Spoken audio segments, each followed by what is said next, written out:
আজকে আমার সঙ্গে অতিথি হয়ে অনলাইনে যুক্ত আছেন TVN24 এর প্রধান সম্পাদক নাজমুল আশরাফ এবং আছেন সিনিয়র সাংবাদিক এম এ আজিজ। দুজনকেই স্বাগত জানাচ্ছি আজকের আলোচনায়। শুরু করতে চাই নারায়ণগঞ্জ সিটি কর্পোরেশন নির্বাচন, আগামীকাল ভোট শুরু হবে, সেই নির্বাচনের প্রস্তুতি আপনারা কেমন দেখছেন? এম এ আজিজ, আপনাকে দিয়ে আলোচনা শুরু করি। এখন পর্যন্ত যেটি দেখা গেল যে গতকাল নির্বাচনী প্রচারণা শেষ হলো, আজকে আমরা দেখলাম তৈমুর আলম খন্দকার স্বতন্ত্র মেয়র প্রার্থী, তিনি আজকে সংবাদ সম্মেলন করলেন। এটি এবং গতকাল পর্যন্ত আমরা দেখেছি যে দুই প্রার্থীর পাল্টাপাল্টি অভিযোগ রয়ে গেছে। সব কিছু মিলিয়ে প্রচারণা এবং প্রার্থীদের যে অভিযোগ, সেগুলো মিলিয়ে কিভাবে পর্যবেক্ষণ বলবেন? ধন্যবাদ আপনাকে। শুরু থেকে আমাদের বাংলাদেশে যে উৎসব মুখর নির্বাচন হয়, শুরু থেকে কিন্তু এটা চলছিল এবং নির্বাচনের সময় অভিযোগ পাল্টা অভিযোগ এটুক থেকেই থাকতেই পারে, কারণ ভোটারদেরকে আকৃষ্ট করতে নানাভাবে একজন আরেকজনের উপরে কিছু অভিযোগ আনে, অভিযোগ খণ্ডনও করে। কিন্তু আমাদের এটা কিন্তু আসলেই আগের আমরা যে উৎসব মুখর নির্বাচন দেখেছি, আপনার নারায়ণগঞ্জে এইবার তৈমুর আলম খন্দকার এবং ডাক্তার সেলিনা হায়াত আইভী, তাদের ব্যক্তিগত সম্পর্কও কিন্তু অনেক উচ্চমানের। আপনি লক্ষ্য করেছেন, আমি মিডিয়াতে অনেক পত্রিকায় সাক্ষাৎকার দেখেছি, সেলিনা হায়াত আইভী তাকে সবসময় কাকা বলে ডেকেছেন এবং সে আইভীকে তার মেয়ে বলে যান, কারণ আপনার আইভীর বাবার খুব ঘনিষ্ঠ ছিল আপনার তৈমুর আলম খন্দকার। সুতরাং আমি এখনো বিশ্বাস করি যে এই দুই প্রার্থী, প্রধান প্রার্থী, আরো 5 জন প্রার্থী আছে, তবে এই দুইজনের প্রার্থীর পক্ষ থেকে নির্বাচনে কোনো অনিয়ম সহিংসতা ঘটানোর কোনো প্রচেষ্টা হবে না, এটা আমি নিশ্চিত করে বলতে পারি। তবে বাইরের সেলিনা হায়াত আইভী তিনি নিজেও মনে করেন যে একটি গ্রুপ আপনার, সেটা তিনি ইনডাইরেক্টলি বলতে চেষ্টা করেছেন, আওয়ামী লীগের ভিতর থেকে একটা অশান্তি সৃষ্টি করতে পারে যাতে করে ভোটার কেন্দ্রে না আসে। আবার তৈমুর আলম খন্দকার তিনি স্পেসিফিক কিছু অভিযোগ করেছেন, সে অভিযোগের সত্যতা আজকে নারায়ণগঞ্জের ডিসির মুখ থেকে প্রমাণিত হয়েছে। যেমন তিনি তৈমুর আলম খন্দকার অভিযোগ করেছেন গ্রেপ্তার, বাড়ি বাড়ি তল্লাশি করেছে, এমনকি তার প্রধান নির্বাচনের সমন্বয়ক তার বাড়িতেও কিন্তু আপনার তল্লাশি চালানো হয়েছে এবং তার ড্রাইভারকে গ্রেপ্তার করা হয়েছে, তার 10 জন গ্রেপ্তার করা হয়েছে। তারপরে ভোটে যত সিসি ক্যামেরা ছিল ভোট কেন্দ্রে, সেখানে স্কুলগুলোতে ছিল, হয়তো স্কুলগুলোই প্রশাসনই বসিয়েছিল কিছু কিছু স্কুলে, সেসব গুলোকে বন্ধ করে দেওয়া হয়েছে। তারপরে ধরেন 12 তারিখ রাতে হঠাৎ সন্ধ্যা 7টা-8টায় নানকের নেতৃত্বে, আওয়ামী লীগের নেতা, তার নেতৃত্বে কয়েকজন নেতা গিয়ে ডিসির সাথে বৈঠক করে, এতে করে কিন্তু একটা টেনশন তৈরি হয়। যেমন আজকে ডিসি সাহেব বলেছেন দাগী আসামিদের বিরুদ্ধে অভিযান চালানো হয়েছে, এটা রুটিন ওয়ার্ক, নির্বাচনের বিরুদ্ধে যারা থ্রেট হবে তাদের বিরুদ্ধেই ব্যবস্থা নেওয়া হবে। আমরা এ পর্যন্ত 200 মামলা করেছি, একজন কারাদণ্ড দেওয়া হয়েছে, লক্ষাধিক টাকা জরিমানা করা হয়েছে। আমার প্রশ্ন হচ্ছে যে এই যে এটা রুটিন ওয়ার্ক যদি হয়, নির্বাচনের শিডিউলের আগে কেন গ্রেপ্তার করলেন না? এখন নির্বাচনের সামনে বাড়িতে বাড়িতে তল্লাশি, থ্রেট, এতে করে আমার কাছে মনে হয় যে আগের যে উৎসব মুখর নির্বাচন, এটা একটু ছেদ ঘটেছে। আজকে কিন্তু তৈমুর আলম খন্দকার, আপনি টেলিভিশনে শুনলেন যে মরে গেলেও নির্বাচনে থাকবে, এই শব্দটি কিন্তু উচ্চারিত আগে হয় নাই। কারণ এই যে আপনার পুলিশি তল্লাশি, গ্রেপ্তার, এতে করে এবং আওয়ামী লীগের নেতারা ডিসি সাহেবের সাথে অতর্কিত হঠাৎ করে রাত্রেবেলা দেখা করা, এতে করে একটা কিন্তু সন্দেহ তৈরি হয়েছে। এবং সেই সাথে সেলিনা আইভী তিনি নিজেও কিন্তু আশ্বস্ত নন, তিনিও বলেছেন, আগেও বলেছেন যে বাইরের থেকে সমস্যা তৈরি হতে পারে, কিন্তু তাদের প্রার্থীদের ভিতরে কিন্তু সমস্যা নাই। তবু আমরা আশা করব আগে যত টেনশনই থাকুক, নারায়ণগঞ্জের নির্বাচন কিন্তু শেষ পর্যন্ত নিরপেক্ষ। ধন্যবাদ এম এ আজিজ, ধন্যবাদ আপনাকে। নাজমুল আশরাফ, এম এ আজিজ যে প্রশ্নটি তুললেন যে আসলে এই যে এখনকার সময়ে এসে ধরপাকড়, এটি একটা নতুন ধরনের একটা প্রশ্ন তুলছে, সেই বিষয়টি একটু পরিষ্কার করবেন এবং এই যে নির্বাচনী প্রচারণা অভিযোগ, পাল্টা অভিযোগ, এটি নিয়ে আপনার পর্যবেক্ষণ কি? নারায়ণগঞ্জ সিটি কর্পোরেশনের নির্বাচন গত 2 সপ্তাহ ধরে আমরা টানা যা দেখেছি, নির্বাচনী প্রচার, পরিবেশ, ভোটারদের অবস্থান, দুই প্রধান প্রতিদ্বন্দ্বীর বক্তব্য এবং তাদের প্রচারণা, সবকিছু মিলিয়ে আপনি আগামীকাল ভোট হবে, সেদিনটা কেমন যাবে সেটি এখন বলা মুশকিল, ধারণা করা যায়। কিন্তু আজকে পর্যন্ত নারায়ণগঞ্জ সিটি কর্পোরেশন নির্বাচনে আমরা গত 2 সপ্তাহে যেই বাস্তবতা দেখেছি মাঠ পর্যায়ে, প্রার্থীদের মুখে যা কিছু শুনেছি, প্রশাসনের যেসব তৎপরতা দেখেছি, সাধারণ মানুষের যে অংশগ্রহণ দেখেছি, তাতে করে সাম্প্রতিক কালে আমাদের যেসব অভিজ্ঞতা উপজেলা ইউনিয়ন পরিষদ নির্বাচনের ক্ষেত্রে, সেই তুলনায় তো আকাশ পাতাল পার্থক্য। এখন আপনি যে নির্বাচনটি হতে যাচ্ছে তার ভোট গ্রহণ এবং ফলাফল হওয়ার পরে আপনি সামগ্রিক মূল্যায়ন করতে পারবেন। তার আগ পর্যন্ত আমি যদি বলি 2014 সাল থেকে এত বছর ধরে যে নির্বাচনগুলো হয়েছে জাতীয় এবং স্থানীয়, তার যে কোনোটার চেয়ে এটা ভালো এখন পর্যন্ত। বিশেষ করে ইউপি নির্বাচনে আমরা যা দেখছি, পঞ্চম ষষ্ঠম ধাপ হয়েছে, আরো বাকি আছে, তাতে করে যেই ভয়াবহ চিত্র আমরা মাঠ পর্যায়ে দেখেছি, নির্বাচনের আগে এবং পরে মারামারি, খুনাখুনি, নির্বাচিত প্রার্থীকে গুলি করে মেরে ফেলা, বাড়িতে হামলা করা, এবং প্রার্থীদের এজেন্টকে গুলি করা, প্রার্থীদের মধ্যে এক ধরনের সন্ত্রাসী আচরণ, প্রকাশ্যে নানা রকম বেআইনি ঘোষণা দেওয়া, এবং সরকারি দলের ভিতরের বিরোধ, এই সবকিছু মিলিয়ে নির্বাচনের নামে যাচ্ছে তাই অবস্থা আমরা দেখেছি ইউপি নির্বাচনে। সেই বাস্তবতায় নারায়ণগঞ্জ সিটি কর্পোরেশনের নির্বাচনের বাস্তবতা এখন পর্যন্ত আকাশ পাতাল পার্থক্য, অনেক বড় ধরনের উন্নতি আমরা বলবো। এখন এই নির্বাচনে প্রধান দুইজন প্রতিদ্বন্দ্বীর যে অভিযোগগুলো, সব অভিযোগ যে শতভাগ সত্যি তা না, সব অভিযোগকে আমলেও নেওয়া যায় না। তারপরও অন্যান্য নির্বাচনে বড় দলের প্রার্থীদের, তৃণমূল খন্দকার বিএনপির প্রার্থী না হলেও তিনি বিএনপির নেতা নারায়ণগঞ্জে এবং সর্বোচ্চ পর্যায়ের নেতা নারায়ণগঞ্জে, এটা সবাই জানে। তিনি যতই স্বতন্ত্র প্রার্থী হোক না কেন, বিএনপি, গোটা বিএনপি কিন্তু তার পক্ষে কাজ করছে, বিএনপির সমর্থকরা তাকে ভোট দেবেন, এর বাইরেও নিশ্চয়ই আর অনেকে ভোট দেবেন, ফলে তাকে বিএনপি প্রার্থী মনে করে মানুষ ভোট দেবে, সেনাহাত আইভি কে আওয়ামী লীগ প্রার্থী মনে করে ভোট দেবে। এই দুজনের যে পারস্পরিক সম্পর্ক, যেটা আজিজ ভাই বলছেন, খুবই চমৎকার এবং সম্মানজনক। একজন আরেকজনের বিরুদ্ধে কোনো কুৎসা রটনা করেন নাই, অশালীন কোনো আচরণ করেন নাই, বাজে কোনো মন্তব্য করেন নাই, খুবই শ্রদ্ধা ভরে তারা একজন আরেকজন সম্পর্কে কথা বলেন। এটা একটা ভালো দিক। ভালো নির্বাচনের জন্য অনেকগুলো ফ্যাক্টর আছে, তার মধ্যে একটি হচ্ছে প্রার্থীদের আচরণ, তাদের ভূমিকা। সেই জায়গায় তমরুল খন্দকার এবং ডক্টর সেনাত হাইবি চমৎকার ভূমিকা পালন করেছেন। প্রশাসন, নিরাপত্তা বাহিনী, আপনার আইন শৃঙ্খলা পরিস্থিতি, এগুলোর ব্যাপারে যদি বলেন, যেটি আজিজ ভাই বলছিলেন যে হ্যাঁ, এই অভিযোগটি আমরা তমরুল খন্দকারের মুখ থেকে অনেকদিন ধরে শুনছি, যে তার কর্মীদের বাড়িতে আপনার তল্লাশি চালানো, ধরে নিয়ে যাওয়া, হ্যান ত্যান। এটিও অন্য সব নির্বাচনের তুলনায় মাত্রাগত দিক থেকে অনেক কম। আর পুলিশ কিন্তু এ ব্যাপারে যে কথাটি বলেছে যে নির্বাচনে হাঙ্গামা করতে পারে, এ ব্যাপারে তাদের কাছে যে তথ্য আছে তার ভিত্তিতে অনেকের বাড়িতে তল্লাশি, অনেককে ধরা বা অনেককে সতর্ক করা, এই কাজটি শুধু বিএনপির পক্ষে বা তরিবুল পক্ষে করেছে তারা, সেনাত হাইবির পক্ষেও কিন্তু হয়েছে, আওয়ামী লীগের পক্ষেও হয়েছে, অনেক ছাত্রলীগ কর্মীদের বাসায় তল্লাশি চালানো হয়েছে, তাদেরকে সতর্ক করা হয়েছে। সেগুলো যদি সৎ উদ্দেশ্যে করা হয়, নির্বাচনে শান্তিপূর্ণ হয়, নির্বিঘ্ন হয়, কোনো ঝামেলা না হয়। এবং আজকে আমরা যে বক্তব্য শুনলাম যে বহিরাগতদেরকে ঢুকতে দেওয়া হবে না, ন্যাশনাল আইডি কার্ড চেক করা হবে, সবকিছু মিলিয়ে প্রশাসন, নির্বাচন কমিশন, দুই দলের প্রার্থী এবং সাধারণ ভোটার, সবার ভূমিকা এখন পর্যন্ত খুবই ইতিবাচক। আমরা আশা করছি আগামীকাল তারই ধারাবাহিকতা চমৎকার একটি নির্বাচন হবে। নারায়ণগঞ্জের নির্বাচন কিন্তু ভালো হওয়ার উদাহরণ আগেও আছে। নাজমুল আশরাফ, আপনি প্রার্থীদের আচরণের কথা বলছিলেন যে প্রার্থীদের আচরণ ভালো, এটি অনেক বড় একটি নিয়ামক নির্বাচনের ক্ষেত্রে। সেই ধারাবাহিকতা ঐতিহ্য কিন্তু নারায়ণগঞ্জের আছে। জি, নাজমুল আশরাফ, আপনি বলছিলেন যে প্রার্থীদের আচরণ সেটি কিন্তু অনেক বড় একটা নিয়ামক একটা সুষ্ঠু নির্বাচনের ক্ষেত্রে বা ভালো একটি পরিবেশ। একটু জানতে চাই, আজকে আমরা দেখলাম যে গতকাল রাতে নির্বাচনের যে প্রচারণা সেটি শেষ হওয়ার কথা রয়েছে বা সেটি শেষ হয়েছে, আজকে আমরা দেখলাম যে স্বতন্ত্র প্রার্থী তৈমুর আলম খন্দকার তিনি সংবাদ সম্মেলন করলেন। এটি আসলে কিভাবে, এটি আচরণবিধির সঙ্গে যায় কিনা? এইটা নির্বাচন কমিশন নিশ্চয়ই দেখবেন, কিন্তু কোন প্রার্থীর প্রকাশ্যে এসে পাবলিক স্পিচ, যেটাকে আমরা বলি যে প্রকাশ্যে বক্তৃতা দেওয়া, অনুষ্ঠান করা, গণমাধ্যমে প্রচার হওয়া, সেটি কিন্তু করার কথা না।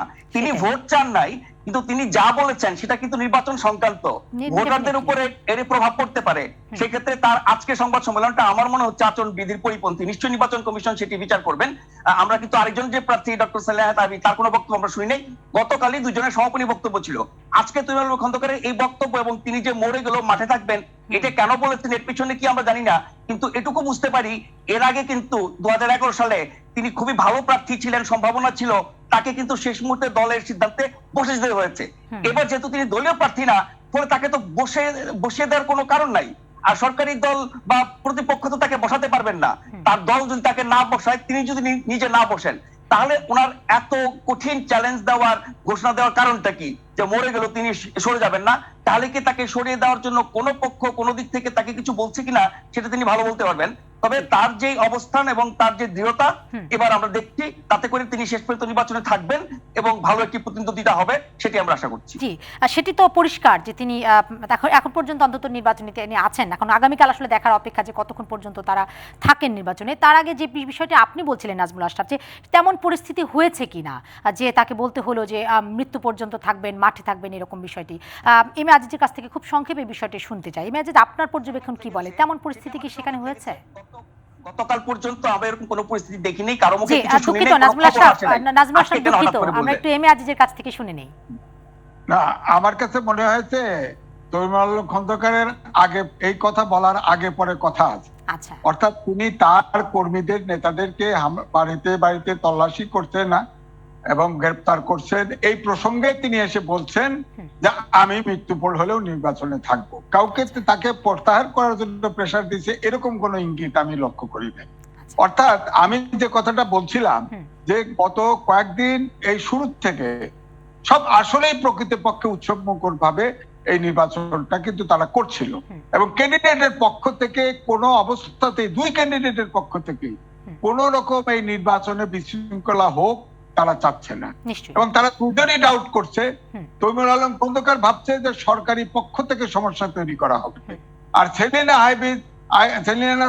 আইবি মনে করেন তার নিজস্ব দলের মধ্য থেকে সমস্যা তৈরি করছে। হ্যাঁ, এটি পরিষ্কার তিনি বলেছেন, ঘরের শত্রু বাইরের শত্রু এক হচ্ছে, এই কথা তিনি গতকাল বলেছেন।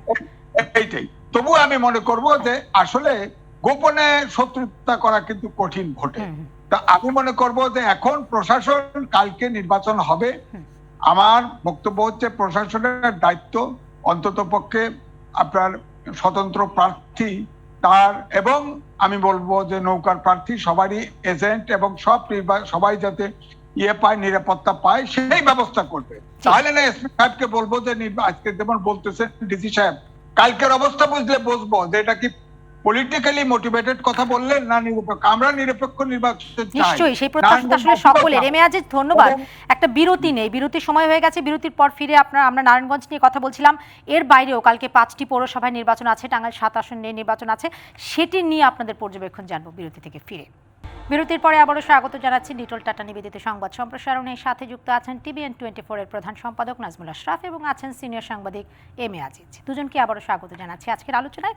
এরপর যে আমরা কথা বলতে চাই, কালকে আমরা বিরতির আগের অংশে নারায়ণগঞ্জ সিটি কর্পোরেশন নির্বাচন নিয়ে কথা বলছিলাম। কালকে আরও নির্বাচন রয়েছে, 5 পৌরসভায় নির্বাচন রয়েছে, টাঙ্গাইল 7 আসনে নির্বাচন রয়েছে। নাজমুল আশরাফ, একটু জানতে চাইবো আপনার কাছে, এই নারায়ণগঞ্জ সিটি কর্পোরেশনের নির্বাচনের কাভারেজ দিতে গিয়ে গণমাধ্যমগুলো এই নির্বাচনের কাভারেজ দেওয়ার ক্ষেত্রে বা প্রচারণার ক্ষেত্রে বা দর্শকদের জানানোর ক্ষেত্রে কি কোনো ঘাটতি চোখে পড়েছে কিনা? নিশ্চয়ই ঘাটতি চোখে পড়েছে, কারণ নাসিক নির্বাচন এত বেশি গুরুত্ব পেয়েছে নানান কারণে, ঢাকার পাশে, রাজনৈতিক কারণ, প্রতিদ্বন্দ্বিতা, পরিবেশ অনেক ভালো, এসব কারণে অনেক বেশি মনোযোগ গেছে নাসিকের উপরে, ফলে ওই নির্বাচনগুলোর উপরে নজর একটু কম পড়েছে।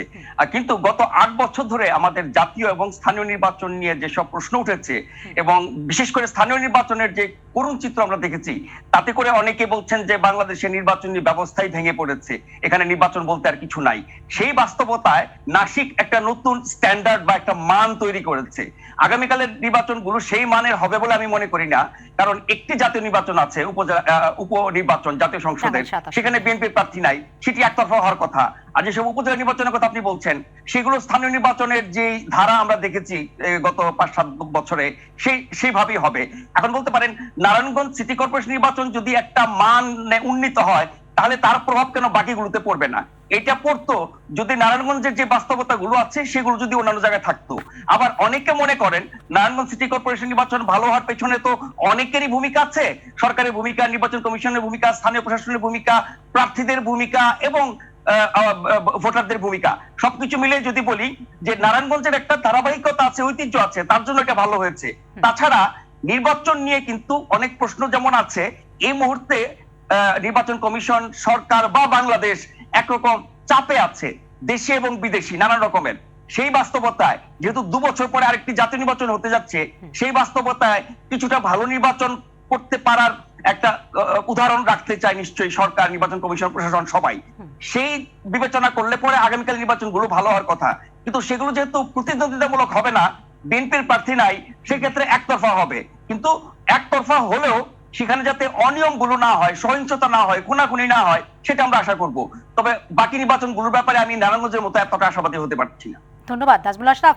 আপনি বলছিলেন যে অন্যান্য নির্বাচনগুলোর মতো যেন না হয়, স্থানীয় সরকার অন্যান্য যে নির্বাচনগুলো আছে, কিন্তু সেই নির্বাচনগুলোতে আমরা নির্বাচনের আগে এবং নির্বাচনের পরে অর্থাৎ পূর্ববর্তী এবং পরবর্তী নানান রকম সহিংসতা দেখলাম।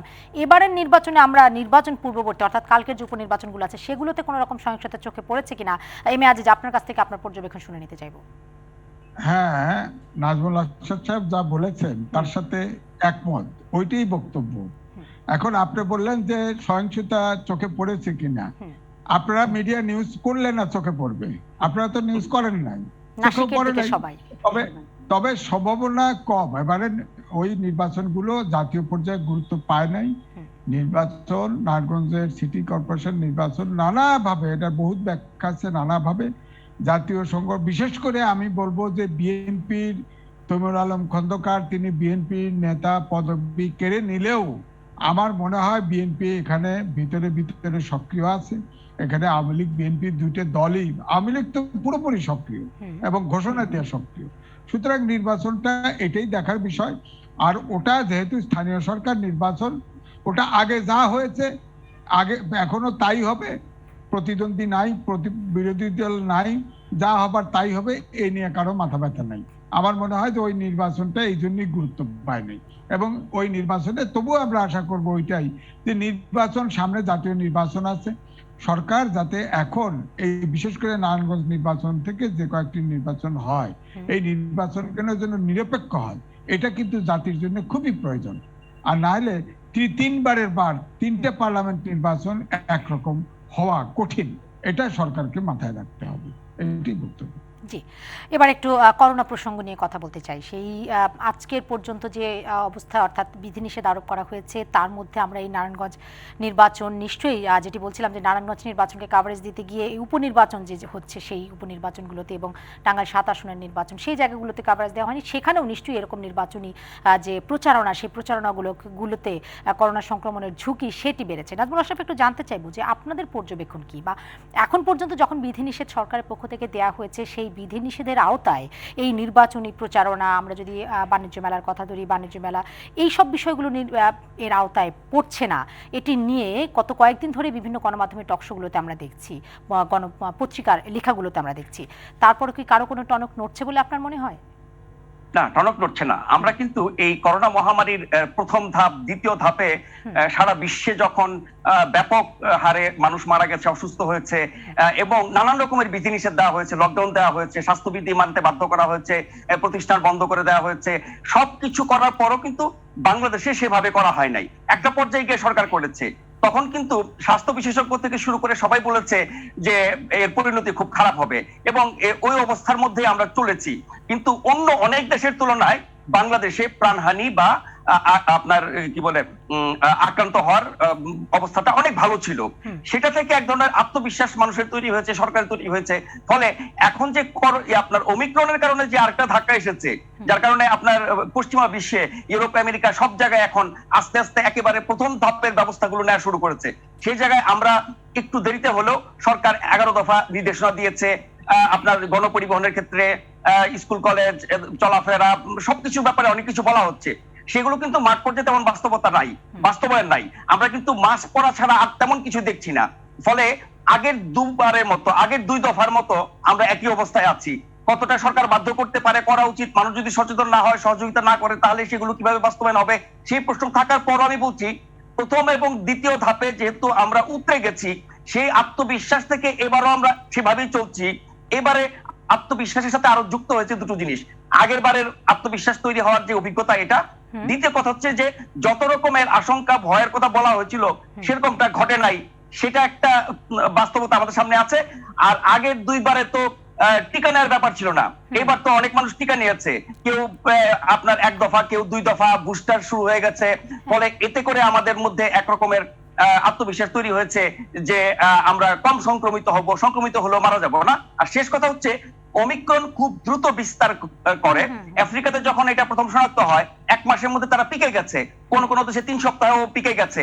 বাংলাদেশেও জানুয়ারি শেষ পর্যন্ত এটা পিকে যাবে বলে বলা হচ্ছে, যদিও এখন পর্যন্ত বাংলাদেশে কিন্তু ওমিক্রনের চেয়ে ডেল্টার প্রভাবটাই বেশি। এখন পর্যন্ত সংক্রমণের বেশিরভাগই ডেল্টা, ওমিক্রন আমাদেরকে সেভাবে ধরে নাই, হয়তো সামনে ধরবে।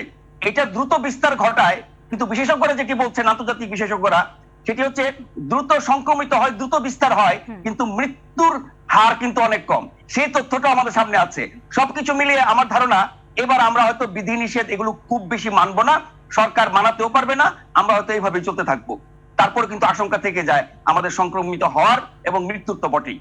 জি, আত্মবিশ্বাসের অনেকগুলো জায়গার কথা বললেন না নাজমুল আশরাফ। একটি বলছিলেন যে সংক্রমণের জায়গায় আমরা পিছিয়ে আছি, কিন্তু সেই জায়গায় একটু আপত্তি আছে আমার, কারণ গত 1 সপ্তাহের ব্যবধানে আমরা যেটি দেখছি যে 2 ভাগের নিচে, অর্থাৎ প্রায় 1% কাছাকাছি কিন্তু পৌঁছে গিয়েছিল সংক্রমণের হার। এখন কিন্তু আজকের হিসেব যদি আমি ধরি 14.35 বা 34 এরকম একটি সংখ্যা। এই রকম অন্যান্য দেশের তুলনায় বলেছি, বাংলাদেশের হার তো নিশ্চয়ই বাড়ছে। বাংলাদেশের এই অবস্থা যদি হয়, তাহলে আমরা যদি ধরে নেই সামনের কয়েকটা অবস্থা, কারণ এই যে নির্বাচনের একটি প্রভাব এটি তো রয়ে গেছে, বাণিজ্য মেলার একটি প্রভাব, এমন আরো না জানা অনেক জায়গাগুলোতে আমরা দেখেছি। গাজীপুরে জামাই মেলা, নানান রকম মেলার আয়োজন হচ্ছে, শীতকালীন সময় বিয়ে শাদীর অনুষ্ঠানগুলো হচ্ছে, ফলে সংক্রমণের ঝুঁকি কিন্তু তৈরি হচ্ছে, এটা একেবারে দৃশ্যমান। সেই জায়গায় আসলে আমরা কি সঠিক পথে হাঁটছি কিনা, আমাদেরকে সঠিক পথে হাঁটানো বাধ্য করাটা কতটা সম্ভব হবে, বা আমরা নিজেরাই বা কতটা বাধ্য হব, সেই বিষয়গুলো একটা বিরতি থেকে ফিরে আপনাদের পর্যবেক্ষণের মাধ্যমে জেনে নেব। দর্শক সঙ্গে থাকবেন। বিরতির পরে আবারও স্বাগত জানাচ্ছি নিটোল টাটা নিবেদিত সংবাদ সম্প্রসারণে। সাথে যুক্ত আছেন TVN 24 এর প্রধান সম্পাদক নাজমুল আশরাফ এবং আছেন সিনিয়র সাংবাদিক এম এ আজিজ। দুজনকে আবারও স্বাগত জানাচ্ছি আজকের আলোচনায়। বিরতির আগের অংশে বলছিলাম যে করোনার সংক্রমণে কতটা আসলে আমাদেরকে বাধ্য করানো যাবে, সংক্রমণ রোধের ক্ষেত্রে কতটা স্বাস্থ্যবিধি মানার যে বিষয়টি, অর্থাৎ কঠোর স্বাস্থ্যবিধির কথা বলা হচ্ছে। এম এ আজিজ, আপনার কাছে একটু জানতে চাইবো যে বিরতির আগের অংশে নাজমুল আশরাফ বলছিলেন যে নানান রকম আত্মবিশ্বাস আমাদের মধ্যে আসলে তৈরি হয়ে গেছে, গত বছরের অভিজ্ঞতা, এই বছর এখন পর্যন্ত যে অবস্থা, অন্যান্য দেশের তুলনায় সংক্রমণ বাংলাদেশে কম, সবকিছু মিলিয়ে একটা আত্মবিশ্বাসের জায়গা আমরা পৌঁছে গেছি, ফলে বাধ্য করাটা আমাদেরকে স্বাস্থ্যবিধি মানানোটা কিছুটা জটিল অবস্থায় পৌঁছে গেছে। আপনার পর্যবেক্ষণ কি? না, ঠিকই বলেছে নাজমুল আশরাফ সাহেব। তার সাথে আর একটা কথা আছে যে আমাদের ভিতরে অমান্য করার টেন্ডেন্সি একটা আছে, এটাকে করোনা না, এটা জ্বর, কাশি, হাসি, এইভাবে টেস্ট তো করে না এখনো অনেকে। হ্যাঁ, এখন যে পর্যায়ে আছি, বিশ্ব স্বাস্থ্য সংস্থার তথ্য অনুযায়ী, স্ট্যান্ডার্ড অনুযায়ী 10% হলেই কিন্তু উচ্চ সংক্রমণের, এটা আমরা তো 14.30-এ আছি। আমরা কিন্তু আসলে প্রায় মহামারী পর্যায়ে আছি।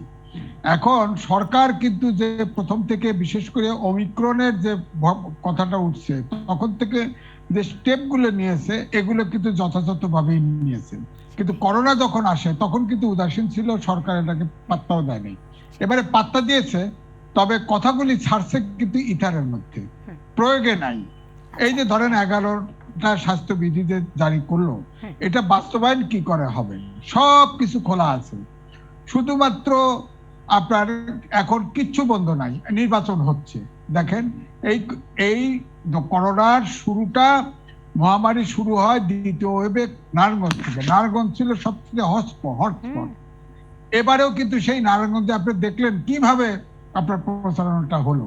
এটা একটু আগে পরে করলে কি সমস্যা হতো? এখন নির্বাচন কমিশনের ইগো, তাদের টেনিয়রের মধ্যেই নির্বাচন করে যেতে হবে, এটা তো হয় না। পরে হতে পারতো, যে কোনো অর্ডিনেন্স দিয়ে হলেও। এই দেশের মহামারীর কারণে ধরেন এই যে উপজেলা ইউপি নির্বাচন হলো, এগুলো তো আপনার স্লো করতে পারতো। তারপরে এখন তো সব বাসগুলো কথা মানছে না। বাস তো করোনা একটা জরিপে দেখা গেছে যে দোকান, শপিং মল, এইগুলো হলো প্রথম করোনা সংক্রমণ ঘটায়। দ্বিতীয়ই হলো পরিবহন, কারণ দোকানে এটা তারা সায়েন্টিফিক্যালি প্রমাণ করেছে যে আপনার কেউ যদি শপিং মলে যায়, দোকানে যায়, আপনার ক্রেতা এবং বিক্রেতা ফেস টু ফেস কথা বলে, এই জন্য সংক্রমণ বেশি ঘটে। এবং পরিবহনে পাশাপাশি বসে, এই পরিবহন তো কোনোভাবেই বাগে আনা যাচ্ছে না।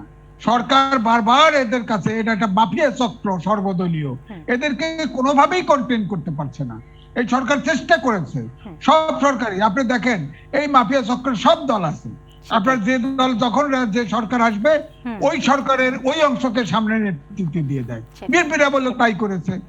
বিএনপির পক্ষের লোকগুলো নেতৃত্ব দিয়েছে, এখন আওয়ামী মানে লীগের পক্ষের লোকগুলো। সব দলেই তো আসলে সুতরাং- তাই, কোনো না কোনো সিন্ডিকেট আসলে মেনটেন করে। ধন্যবাদ এম এ আজিজ।